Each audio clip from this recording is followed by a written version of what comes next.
সবাইকে স্বাগত বাংলাদেশ নির্বাচন কমিশনে।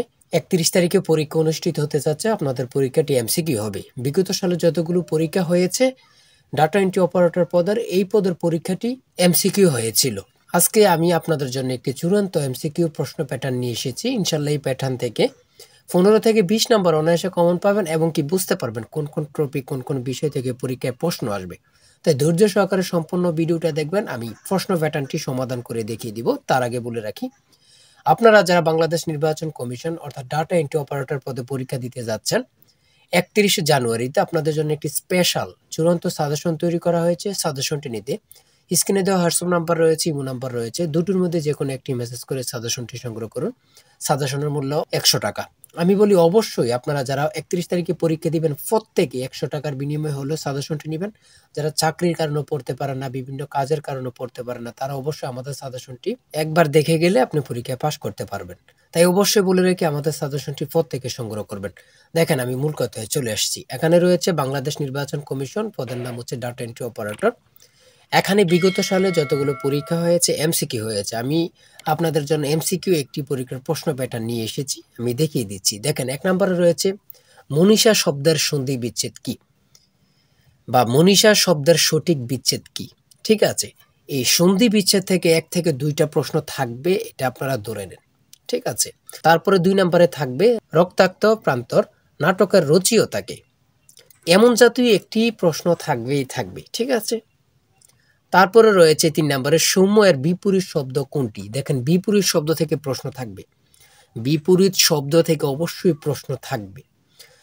তারপরে রয়েছে তিমির শব্দের বিপরীতার্থক শব্দ কোনটি।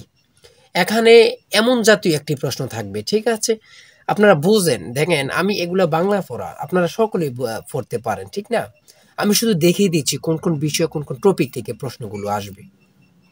আর আমাদের সাজেশনটি ফলো করলেই যথেষ্ট। ঠিক আছে, প্রত্যেকটি প্রশ্ন খুব গুছিয়ে আমাদের সাজেশনটি চূড়ান্তভাবে তৈরি। ঠিক আছে, 5 নম্বরে রয়েছে বাংলা ব্যঞ্জনবর্ণ কয়টি। সবাই পারেন, বাংলা স্বরবর্ণ কয়টি। এটা কিন্তু বিগত সালের প্রশ্ন সমাধান। ঠিক আছে, বিগত সালের প্রশ্ন। তারপরে 6 নম্বর ইংলিশ আছে, here dash is coming to Delhi. এমন জাতীয় একটি প্রশ্ন থাকবেই থাকবে। 7 নম্বরে রয়েছে আইডেন্টিফাই দ্য কারেক্ট স্লিপিং। কারেক্ট স্লিপিং থেকে আপনাদের প্রশ্ন থাকবে, এটা কিন্তু ধরে নেন। কারেক্ট স্লিপিং থেকে অবশ্যই প্রশ্ন থাকবে। সিনোনিম অ্যান্টোনিম থেকে প্রশ্ন থাকবে। ট্রান্সলেট থেকে অবশ্যই প্রশ্ন থাকবে, এটা আপনারা জানেন। প্রিপোজিশন থেকে, আর্টিকেল থেকে অবশ্যই প্রশ্ন থাকবে। তারপরের প্রশ্নটি আর্টিকেল থেকে, food the correct article in the gaps. দেখেন, আর্টিকেল থেকে প্রশ্ন থাকবে, আমি বারবারে বলি। ঠিক আছে, 9 নম্বরে রয়েছে আই রিড ড্যাশ কোরআন। 10 নম্বরে রয়েছে how many consonant are in English alphabet. অর্থাৎ আপনার এবিসি যেটা বলি, এবিসির মধ্যে কনসোনেন্ট কয়টা, 21টা, বায়োল কয়টা, 5টা, মোট 26টা এবিসি আমরা তো জানি। ঠিক না, একদম ইজি। আপনি এমসিকিউ পরীক্ষা মানে কি, আপনারা বুঝে বুঝে অ্যান্সার করতে হবে, মাথা খাটাতে হবে, বুদ্ধি খাটাতে হবে। ঠিক আছে, 11 নম্বরে হচ্ছে একটি লেবু 4 টাকা কিনে 5 টাকায় বিক্রি করলে লাভ কত। খুব গুরুত্বপূর্ণ, এমন জাতীয় একটু অঙ্ক থাকবে। 1:5কে শতকরায় প্রকাশ করলে কত হয়। খুব সহজ, এগুলো কিন্তু বাইর করে একদম ইজি। 13 নম্বরে রয়েছে নিচের কোন ভগ্নাংশটি ছোট। ঠিক আছে, একদম ইজি। 14 নম্বরে রয়েছে 6 ফুট অন্তর বৃক্ষের চারা রোপণ করা হলে 100 গজ দীর্ঘ রাস্তায় সর্বোচ্চ কতগুলো চারা রোপণ করা যাবে। 15 নম্বরে রয়েছে 2, 3 এবং 4 দ্বারা 3 অঙ্কে কতটি বিজোড় সংখ্যা গঠন করা যায়। 16 নম্বরে রয়েছে 10% হারে কত সময়ে 500 টাকা সুদ 100 টাকা হবে। দ্বারা থেকে একটি অঙ্ক থাকবে, দ্বারার অঙ্ক কিন্তু একদম ইজি, আপনারা সকলেই জানেন। 18 নম্বর রয়েছে একটি শ্রেণীতে যতজন বালক ছিল তারা প্রত্যেকে তত টাকা দিলে 100 টাকা হয়। বালকের সংখ্যা কত। একদম ইজি বাইর করার, মাথা খাটান। এই প্রশ্নগুলো কিন্তু মাথা খাটাতে হবে। ঠিক আছে, 19 নম্বরে যদি দুইটি সংখ্যার গুণফল 96 এবং সংখ্যা দুটির যোগফল 22 হয় তবে ছোট সংখ্যাটি কত। 20 নম্বর একটি বর্গক্ষেত্রের পরিসীমা। ত্রিভুজ থেকে প্রশ্ন থাকবে, পরিসীমা এগুলা থেকে প্রশ্ন থাকবেই থাকবে। ঠিক আছে, 400 মিটার এর ক্ষেত্রফল কত বর্গ কিলোমিটার। 21 নম্বরে রয়েছে বাংলাদেশের সবচেয়ে বড় হাওর কোন জেলা অবস্থিত।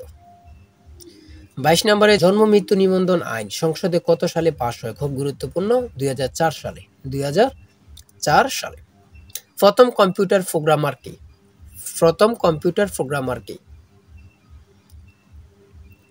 তারপরে 24 নম্বর রয়েছে রংপুর পারমাণবিক বিদ্যুৎ কেন্দ্র কোথায় অবস্থিত? ঈশ্বরদী, পাবনা। খুব গুরুত্বপূর্ণ। 25 নম্বরে রয়েছে উত্তরা গণভবন কোন জেলায় অবস্থিত? সঠিক উত্তর নাটোর। বাংলাদেশের সর্বশেষ বিভাগের নাম কি? ময়মনসিংহ। বাংলাদেশের সবচেয়ে বেশি চা উৎপাদন হয় কোন জেলায়? মৌলভীবাজার। বাংলাদেশের প্রথম রাষ্ট্রপতির নাম কি? বাংলাদেশের প্রথম অস্থায়ী রাজধানীর নাম কি? 30 নম্বরে রয়েছে 1971 সালের 25শে মার্চ রাতে পাকিস্তানি সামরিক অভিযানের সাংকেতিক নাম কি? 31 নম্বরে রয়েছে কম্পিউটারের সমস্ত কাজ সম্পাদিত হয় কোন সংখ্যার দ্বারা? 32 নম্বরে নিচের কোনটি ডাটা সংরক্ষণ ও স্থানান্তর ব্যবহৃত হয় না? 33 নম্বরে অবৈধভাবে একজন কম্পিউটারে প্রবেশ করে তথ্য চুরি কিংবা ধ্বংস করাকে কি বলে? হ্যাকার। যে ডিভাইস একটি নেটওয়ার্কের সাথে আরেকটি নেটওয়ার্কের সাথে যুক্ত করে তাকে কি বলে? একদম ইজি, আমরা জানি রাউটার। 35 নম্বরে কোনটি তারবিহীন দ্রুতগতির internet? 1 KB equal to how many bits? তারপরে 37 নম্বর রয়েছে মডেম এর ভিতরে থাকে।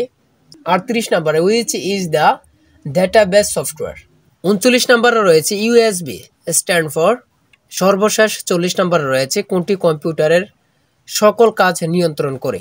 আমি বলি অবশ্যই থেকে আমাদের সাজেশনটি সংগ্রহ করবেন। অবশ্যই 100 টাকা বড় কথা না, অবশ্যই সাজেশনটি পড়ে আপনারা পরীক্ষা দিতে গেলে উত্তীর্ণ হবেন। সবাই ভালো থাকবেন, সুস্থ থাকবেন, আর অবশ্যই আমাদের চ্যানেলটি সাবস্ক্রাইব ও পেজটি ফলো দিয়ে রাখলে যে কোনো তথ্য সার্কুলার সবার আগে পৌঁছে যাবে আপনার কাছে। তাই সবাই ভালো থাকবেন, সুস্থ থাকবেন। আল্লাহ হাফেজ।